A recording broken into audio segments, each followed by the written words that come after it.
Today, we are going to look at if the Can Plan Mental Health Planner works for someone with ADHD.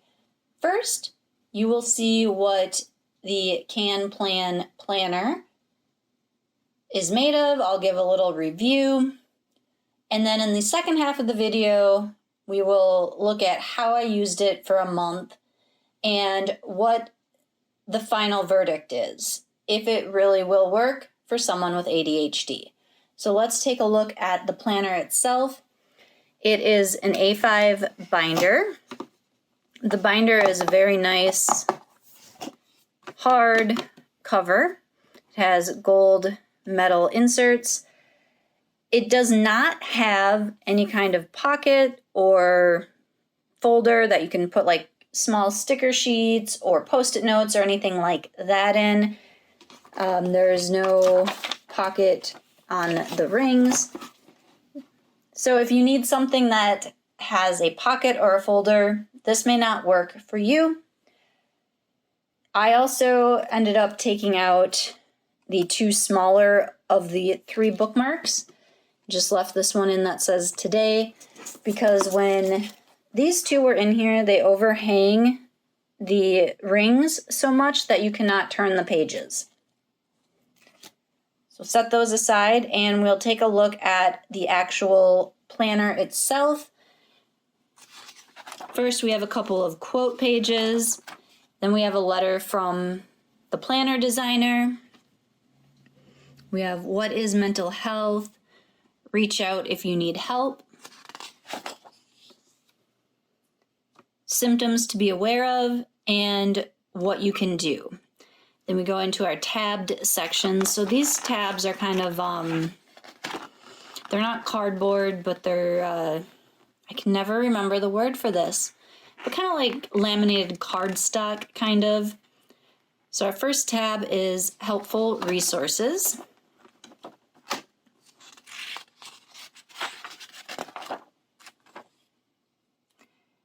We have identifying negative feelings, a little spot for reflection. So like lonely, it says no one cares about me. It's kind of interesting. We have unhealthy thought patterns, coping thoughts. So like here we have emotional reasoning. Feelings are treated like facts in your mind rather than subjective perceptions. And then coping thoughts. This one says, my thoughts don't control my life. I do. So there's some pre-made ones and then spot for you to write additional coping thoughts. We have coping tips, personal care, dress up, get a haircut, take a bubble bath. And some coping practices I would like to try are, and a spot for you to add your thoughts there. Healthy versus unhealthy coping strategies. So it gives you room to describe a problem you're having, your unhealthy coping strategies, consequences, and healthy coping strategies, expected outcomes, and barriers to using healthy coping strategies. So this section, I probably will not fill out. I can tell you I'm going to give this away at the end of the video. So I will leave most of this stuff blank. Next section, we have self-care toolkit. Self-care planning, people to call when I need a good laugh, grounding habits to calm myself, affirmations, boundaries I need to set, some red flags I need to be aware of, things I do to numb or avoid my feelings, what I do, feeling I'm trying to numb, and what I can do instead.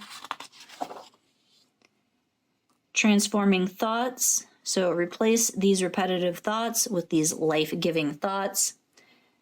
External processing, I'm feeling blank right now, and that's okay.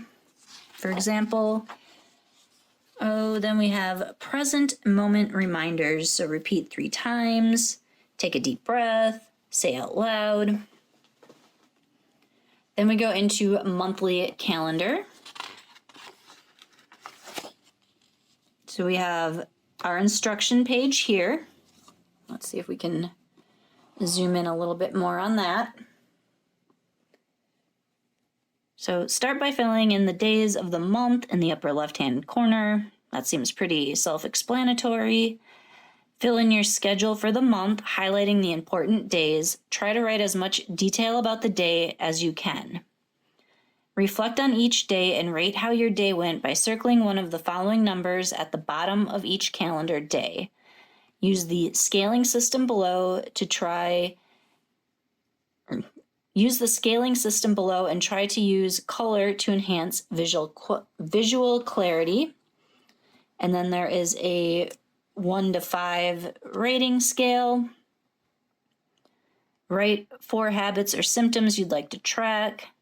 Mark the circle associated with the habit only on the days you complete the habit. The goal is to get you on track to creating and maintaining healthier habits. And show your therapist this calendar so she can get a bird's eye view of your health each month and find patterns.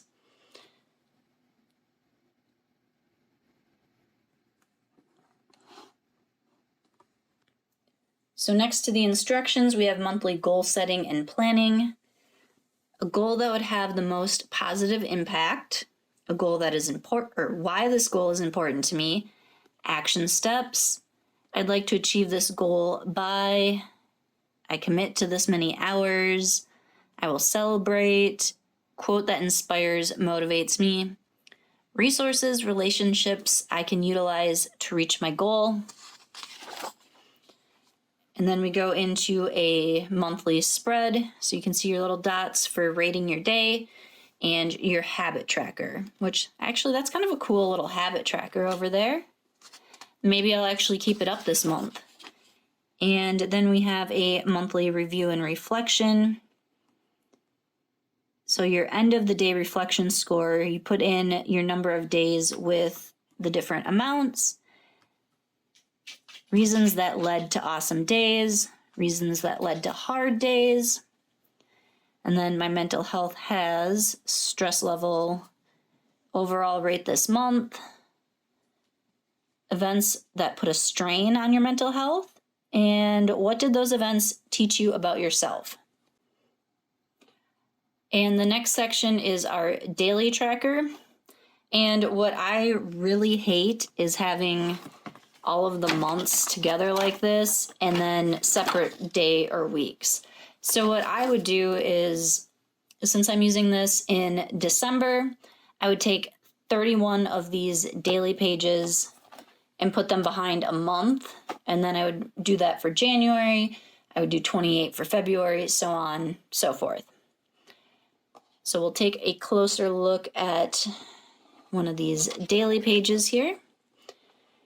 So at the top, date, and then you can mark the day of the week. You have your hourly section from 5 a.m. to 11 a.m.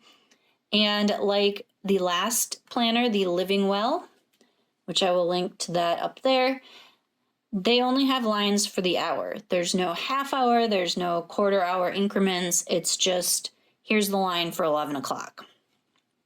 So I don't know about you, but I have things that happen not only on the hour. So I kind of don't like when there's not room to like show that something's happening at, say, 6:30 instead of 6. Because I need to know those times so I can figure out when I have to like leave my house or get ready or any number of things, because ADHD. All right, so we got the hourly section down on the bottom. What did you notice about your thoughts and emotions today? Don't forget. And on the other side here, we've got kind words to tell yourself today, sleep hours, sleep quality out of 10, medication morning and evening. What are you grateful for today? Today's top 5 goals. That seems like a lot of top 5 goals. How did you care for your mind today? And it gives you a bunch of like options: meditate, time with others, time alone, read, exercise. And how'd you feel overall today? Oh, can't see that. So how did you feel overall today? And it's got 5 stars. So if you fill this out and you forget to do your little monthly dots, I suppose you could be like, well, I had 5 stars on this day, so I must have been a 5 over here. So that is, let me zoom back out a little bit for you. Going the wrong way. Okay. Zooming back out a little bit, we have the day section. So there's a lot of days. And then at the end of that, there's a 6 signs of a mature mind, just a little graphic. And then we have therapy reflections, which I only go to the doctor every 3 months, mostly for medication. So I would not use this section here, but you've got some instructions before the appointment, during the appointment, after the appointment.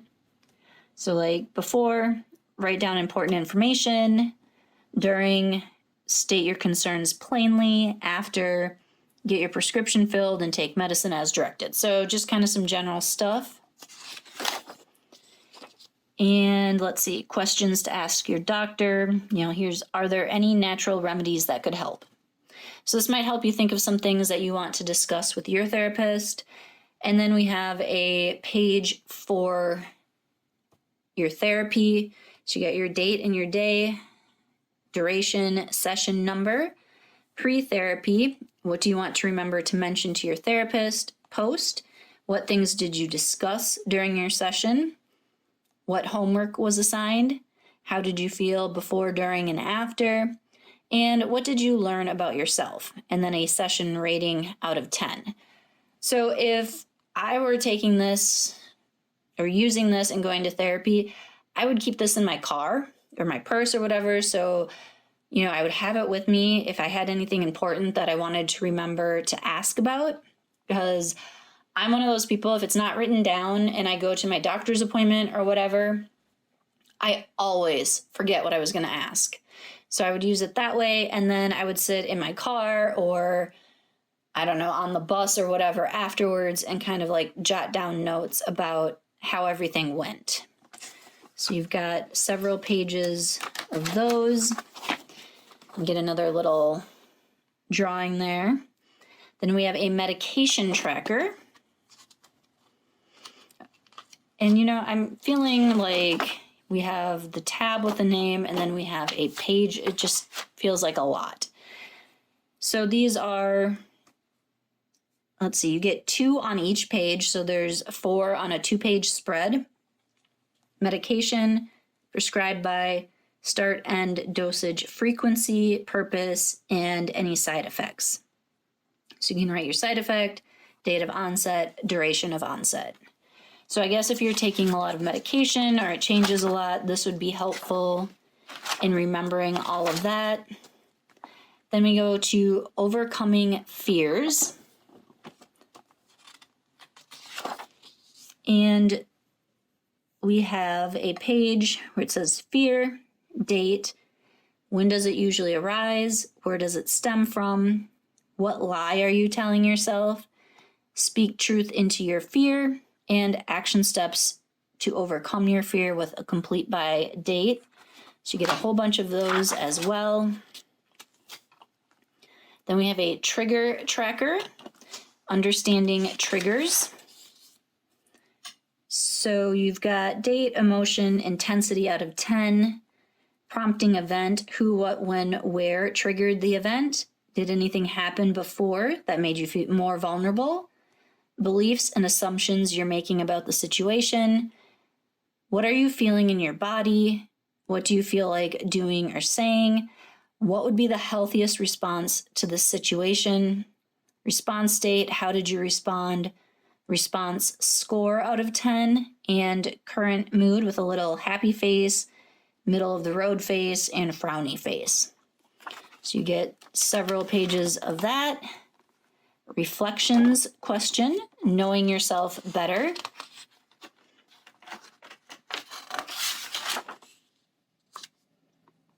Okay, so these are all different questions. Like this one says, where in your body do you feel your trigger the most? Has a date and some lines. Date and some lines. So you can put in 2 things for there. And this one says, what is something you've been putting off that needs to be addressed? Same thing, date and date. And yeah, all of these are different. What age did you most enjoy? So I'm not going to write the answers in here because I'm going to give this away, but I might actually take these questions and put them in a notebook and work on them because I think this could be really helpful. So we got a few more pages of that. And then we go into positivity exercises. So learning to love yourself, smiling experiment, negative to positive, breaking negative labels, emphasizing positive words, and life before and after. Again, I might take some of these and do them in a notebook just to see how they work. And then the last section is a notes section. So they're just lined pages. You get 1, 2, 3, 4, 5, 6, 7, 8, 9, 10, 11, 12, 13, 14, 15, 16, 17, 18, 19, 20, 21 note pages. But that is kind of the walkthrough of the Can Plan Mental Health Planner. I think there's a lot of stuff in there, so it might be a little overwhelming to start. And I think it would be more useful for someone else, maybe with depression or anxiety or something more than just ADHD, because a lot of this stuff doesn't apply to me for ADHD. I ended up only using this for, I think, 2 weeks because I really, really disliked it. You went through the whole book with me before. These bookmarks, useless because you can't flip the pages once you have more than one in it. And I kind of dug deeper into some of these toolkits and facts, fears, all that stuff. And it's definitely not the planner for me. And I don't think it's meant, even though it was recommended for ADHD, I think it's more for trauma, depression, anxiety than it is strictly ADHD. So what I ended up doing was I took out the monthly planner that I was using and I moved it into the daily so that the two were together. So as you can see, I started the monthly goal setting and planning for December, and I stopped using it on the 10th. So that was, I think I started it this full week and used it for this week. It was really hard for me to go back and put in these numbers at the end of the night or the next morning. And that, I didn't even do the review. Okay, so here you can see I started on 12/5. So I think I used it for a week. But the biggest issue for me with this is there's no spot to put your to-dos, specific to-do list. There's a today's top 5 goals, which I ended up using as kind of my to-do list, but there's not enough room for that. And I had to end up kind of putting stuff over into the hourly section as well. I cannot emphasize enough how much I hate undated planners. I did like using the little dot markers to fill in the different spots here. It worked really well, except for the Tombow leaked through like crazy. This paper is not meant for Tombow dot marker thing. Let's see. Flipping over. Not too much to say on these. I just, again, used that as my to-do list.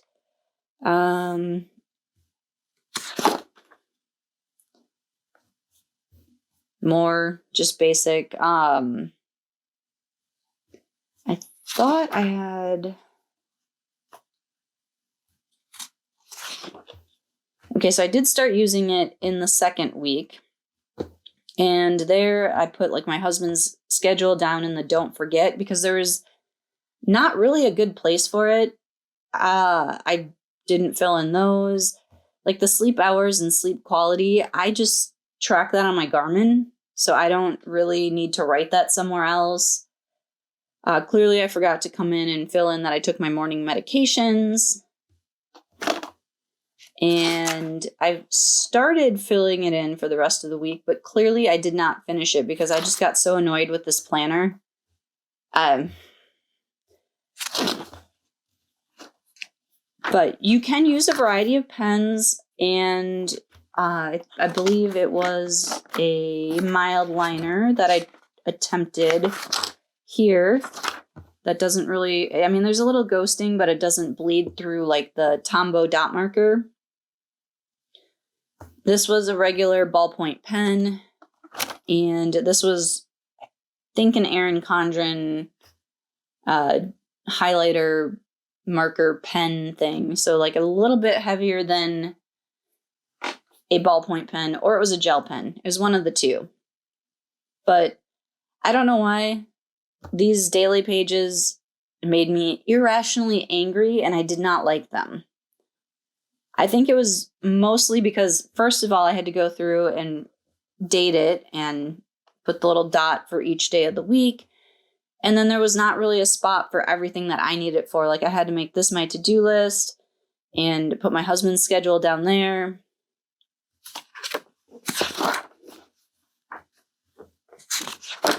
So yeah, I don't know. This one was a no for me. I would not recommend this. But if you are interested in this, I'm going to go ahead and run a giveaway. I will put all the details in the description box below. And I'm going to be changing my giveaways just a little bit. I'm going to post them to YouTube and Instagram so that you have double the chances. If you are interested in the Can Plan Mental Health little binder thing here, go ahead and check the description box for the giveaway information. That is all I have for you this month. And yeah, this one, big fail for someone with ADHD. Let me know in the comments your thoughts on this one. I'd love to hear if you think it would be helpful for you, not helpful for you, what parts you liked, what parts you didn't like. And until next time, may your planning and coffee be strong.